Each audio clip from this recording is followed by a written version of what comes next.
पहला क्वेश्चन है आपका, एक पतले फिल्म के रंग का कारण क्या होता है? तो इसका सही आंसर हो जाएगा विकल्प नंबर बी, यानी कि व्यतिकरण इसका कारण होता है। उसके बाद में दूसरा नंबर क्वेश्चन है, ब्रूस्टर का नियम क्या होता है? विकल्प number C, mu is equal to 10 IP। Mu is equal to 10 IP को हम लोग बोलते हैं ब्रूस्टर का नियम। तीसरा नंबर क्वेश्चन है आपका कि जिस घटना से प्रकाश तरंगों की प्रकृति निर्विवाद रूप से अनुप्रस्थ सीधी होती है वह क्या है? वह है आपका विकल्प नंबर सी, ध्रुवन उसे कहते हैं। 4 नंबर क्वेश्चन है, जीवाश्म की आयु पता की जाती है? विकल्प नंबर 1, कार्बन डेटिंग से। अब नेक्स्ट क्वेश्चन देख लेते हैं।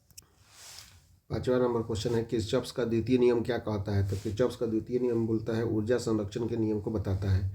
6ठा नंबर क्वेश्चन है आपका, यदि नीले रंग के प्रकाश के फोटोन की ऊर्जा E1 तथा पीले रंग के प्रकाश के फोटोन की ऊर्जा E2 है तो निश्चित रूप से हो जाएगा आपका विकल्प number B, E1 is greater than E2 हो जाएगा। उसके बाद में 7 नंबर क्वेश्चन है आपका कि तरंग का कलांतर फाई का पथांतर डेलेक्स से संबंधित है? तो इसका आंसर हो जाएगा विकल्प number C, delta x is equal to λ/2π into phi हो जाएगा। 8 नंबर क्वेश्चन है, दो उन तरंगों के व्यतिकरण से उत्पन्न अधिकार परिणामी आयाम का मान होगा जिसे प्रकट किया जाता है? इसका आंसर हो जाएगा विकल्प नंबर बी, यानी कि 5 हो जाएगा, क्योंकि यहाँ पे दिया हुआ है y1 इजकल टू 4 sin ω2 और उसके बाद में यहाँ पे दिया हुआ y2 इजकल टू दिया हुआ है 3 sin ω t। चूँकि हम लोग फार्मूला जानते हैं a इजकल टू क्या होता है, √A1² plus A2² plus 2 into A1 into A2 into cos phi होता है। ठीक है, कॉस फाई होता है। यहाँ पे चूँकि कॉस फाई, यहाँ पे फाई का मान कितना दिया हुआ है 90 डिग्री, तो दोनों तरंगों के बीच कलांतर फाई इजकल टू कितना है 90 डिग्री। तो यहाँ से हम वैल्यू पुट कर देंगे, कितना हो जाएगा, ए का मान दिया हुआ है 4, तो हो जाएगा 4 का स्क्वायर प्लस 3 का स्क्वायर प्लस 2 इंटू 4 गुने 3 गुने कॉस फाई, यानी कि कॉस 90 डिग्री। कॉस 90 डिग्री दिया हुआ है, कॉस 90 हो जाएगा 1, तो ये हो जाएगा यहाँ पे 4 चौका 16, कॉस 90 जीरो हो जाएगा, ये पूरा टर्म ही जीरो हो जाएगा। 4 चौका 16, 3 तिहाई 9, यानी कि √25, यानी कि 5 आंसर हो जाएगा। उसके बाद में 9 नंबर क्वेश्चन दिया हुआ है, देखते हैं। 9 नंबर क्वेश्चन है, निम्नलिखित में से कौन सा कथन सही है? तो इसका सही कथन हो जाएगा कि ऊपर के सारे कथन सही है, मतलब कि वेव फ्रंट यानी कि तरंगार्ध समान कला में कंपित होने वाले बिंदुओं का लोका सही है। उसके बाद में तरंग दैर्घ्य समान कला में कंपित हो रहे दो लगातार कोणों के बीच की दूरी है, ये भी सही है।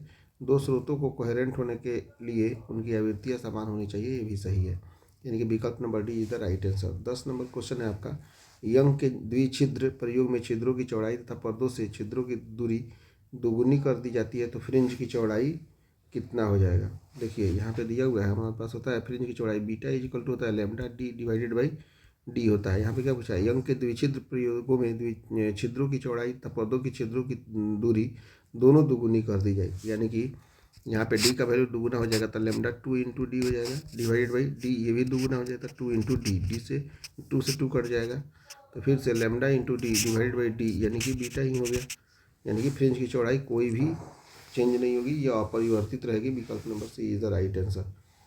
11 नंबर क्वेश्चन दिया हुआ है, निम्नलिखित में से कौन सा कथन सही है?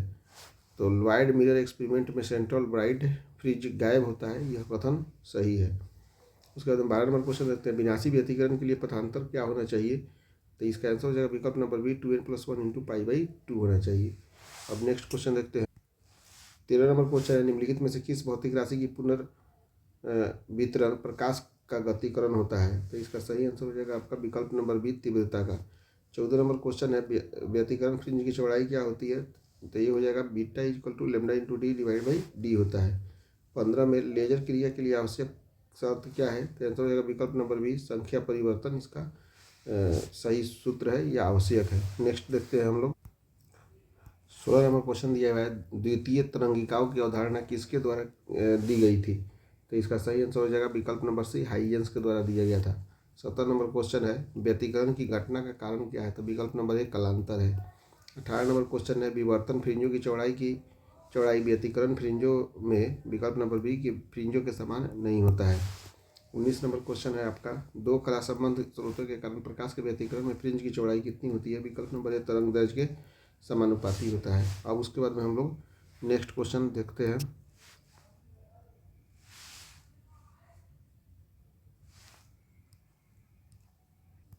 20 नंबर क्वेश्चन है, एक वर्णी प्रकाश के दो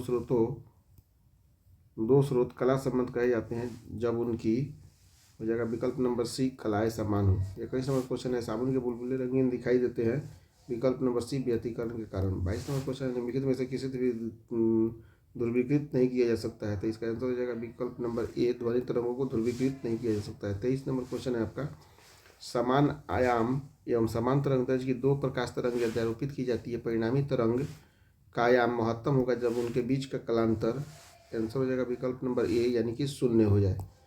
तब शून्य होने पर दोनों के बीच में ये हो जाएगा। उसके बाद में नेक्स्ट क्वेश्चन देखते हैं। 24 नंबर क्वेश्चन है, ध्रुवित प्रकाश में कंपन तल तथा ध्रुवन तल के बीच में कोण कितना होता है? तो इसका सही आंसर हो जाएगा आपका विकल्प नंबर सी, यानी कि 90 डिग्री का कोण होता है। इस तरह से हमने इस चैप्टर को कंप्लीट कर लिया, ऑब्जेक्टिव क्वेश्चन को। Thank you.